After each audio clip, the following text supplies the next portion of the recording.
Good morning, students. How are you? I hope you are fine and you are studying very well. Today we are learning about lesson number 2. उसके जो बचे हुए question हैं वो हम आज पूरे करेंगे, ठीक है। आज हम करेंगे अनुमान और कल्पना के क्वेश्चन आंसर। क्वेश्चन नंबर 1 देखिए। घर में मेहमान के आने पर आप उनका स्वागत अतिथि सत्कार कैसे करेंगे? यदि आपके घर में मेहमान आ जाते हैं तो उनका आप स्वागत कैसे करते हैं या अतिथि सत्कार कैसे करते हैं? घर में मेहमान के आने पर मैं उनका अभिवादन कर उनका परिचय प्राप्त करूंगा और बैठक में पहुंचाकर उनके जलपान की व्यवस्था करूंगा। मैं उनके परिवार की कुशल क्षेम पूछकर यानी कुशल क्षमता पूछकर उनके आने का अभिप्राय पूछूंगा और घर के बड़ों को उनके आने की खबर दूंगा। यदि आपके घर में आप कोई मेहमान आ जाता है तो आप उनका स्वागत कैसे करते हैं यानी अतिथि सत्कार कैसे करते हैं? सबसे पहले तो आप उनका अभिवादन करते हो यानी कि कुछ नमस्ते वगैरह कुछ बोलते हो। फिर उसके बाद उनको बैठक में बिठाते हो। उसके बाद आप क्या करते हो कि उनको चाय वगैरह देते हो यानी जलपान की व्यवस्था करते हो और उनसे उनके पूछते हो कि आप कैसे हो और उनके जो घर पे परिवार पे लोग हैं वो कैसे हैं उनके बारे में पूछते हो। फिर आप क्या करोगे, अपने घर पे जो बड़े हैं उनको उनके आने की खबर देंगे कि भाई हाँ ये आए हैं, तो आप उनकी खबर दोगे, ठीक है। क्वेश्चन नंबर 2, आपको छुट्टियों में किसके घर जाना सबसे अच्छा लगता है? वहाँ की दिनचर्या अलग कैसे होती है, लिखिए। मुझे छुट्टियों में अपने नाना नानी के घर जाना अच्छा लगता है। वहाँ की दिनचर्या बहुत मस्ती भरी होती है। वहाँ स्कूल जाने की चिंता भी नहीं रहती। आराम से देर तक सोने को मिलता है। खाने पीने के लिए कई तरह की चीज़ें मिलती है। नए नए दोस्त बन जाते हैं और नानी नई तरह तरह की कहानियाँ सुनाती है। ऐसा सभी के साथ होता है। सभी को नाना नानी के घर जाना अच्छा लगता है कि वहाँ पर मस्ती करते हैं, स्कूल जाते नहीं हैं, जो मन करता है वही खाते पीते हैं। ये सभी को बताने की ज़रूरत नहीं है।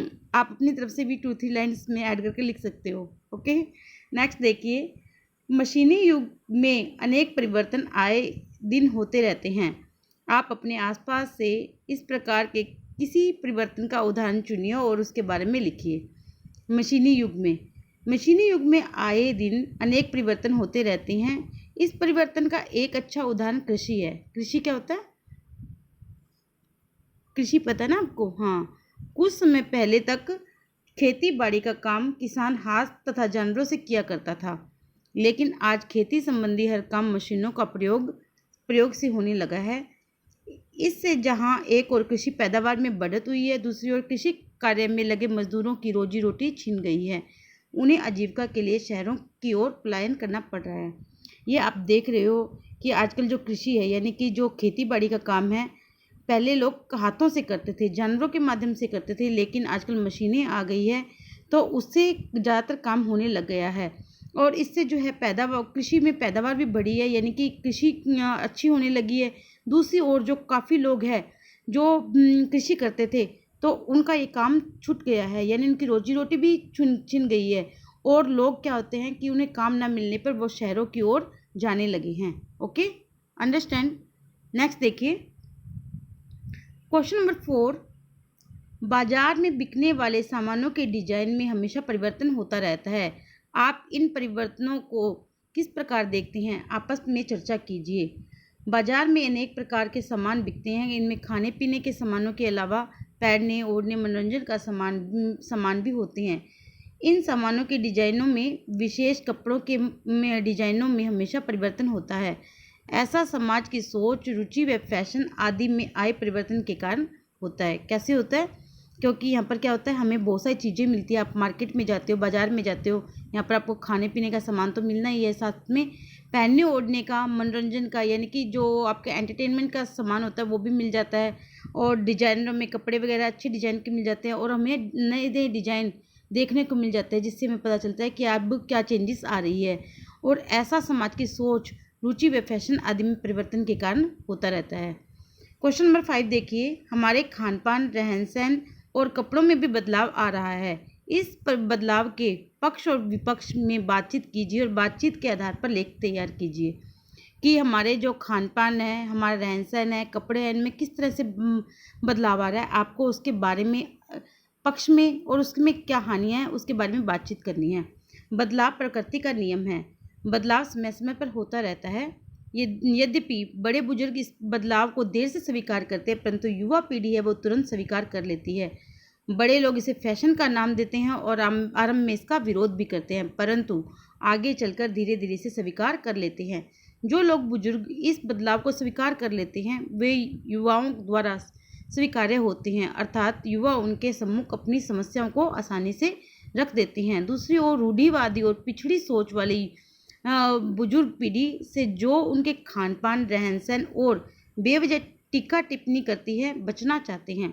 ओके, अब जो है बदलाव आप भी देख रहे हो कि टाइम टू टाइम बदलाव होता रहता है और ये चेंजेस जो है वो होनी निश्चित भी है। लेकिन बुजुर्ग जो है, हमारे जो एज्ड पर्सन जो घर पे हैं, तो वो इसे थोड़ा देर से समझते हैं। लेकिन जो आजकल की युवा पीढ़ी है, जो यंग लोग हैं, वो इसको आसानी से तुरंत समझ लेते हैं। और बड़े लोग तो बोल देते हैं कि ये फैशन है, इसका विरोध करते हैं, लेकिन धीरे धीरे वो भी इसको स्वीकार कर लेते हैं। और जो लोग इसको जल्दी स्वीकार कर लेते हैं, युवा लोग हैं, जो यंग लोग हैं, वो भी उनको पसंद करने लग जाते हैं। लेकिन कुछ लोग हैं वो भी अपनी समस्याओं को रख देते हैं और कई जो रूढ़िवादी लोग होते हैं, जिनकी पहले की सोच होती है, वो लोग क्या करते हैं, वो धीरे धीरे इस बात को समझते हैं और वो इनके रहन सहन और बेवजह टीका टिप्पणी करते हैं, तो उससे वो बचना चाहते हैं कि ऐसा बदलाव नहीं होना चाहिए। ठीक है, इसके ऊपर अपने विचार भी आप और लिख सकते हो। ओके, नेक्स्ट देखिए, अभी हम करेंगे संवाद, जो मैंने आपको लास्ट क्लास में करवाया है। इसको अच्छे से समझेंगे और इसके ऊपर हम अपनी तरफ से भी कुछ लाइनें ऐड करना चाहते हैं तो हम कर सकते हैं। देखिए, आपको संवाद किसके ऊपर लिखना है?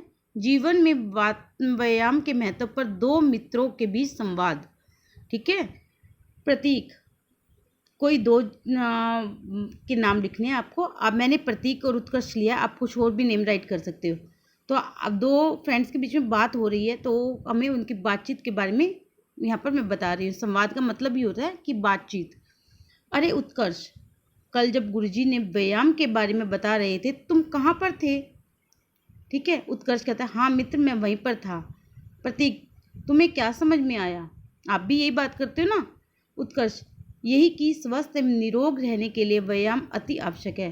प्रतीक बोल रहा है, सही कहा तुमने, मैंने तो गुरुजी के निर्देशानुसार व्यायाम करना शुरू भी कर दिया है। उत्कर्ष कहता है, मैं भी जल्दी से ही शुरू करने वाला हूँ। प्रतीक, शुभ काम करने में देरी मत करो, कल से ही शुरू कर दो। उत्कर्ष कहता है, ठीक कहते हो प्रतीक, मैं कल से ही शुरू कर देता हूँ। प्रतीक, शुरुआत में अधिक कसरत मत करना, नहीं तो शरीर में दर्द हो जाता है। उत्कर्ष, नहीं, जैसा गुरुजी ने बताया है मैं वैसा ही करूँगा। शुरू में कम और बाद में धीरे धीरे कसरत बढ़ा दूंगा, यानी अधिक कसरत करूँगा।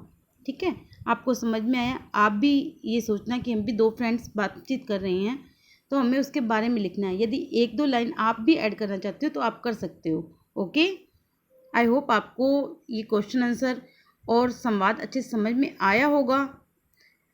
ठीक है, आप इसको सुनिए, लिख कर देखिए। Okay, thank you, have a nice day.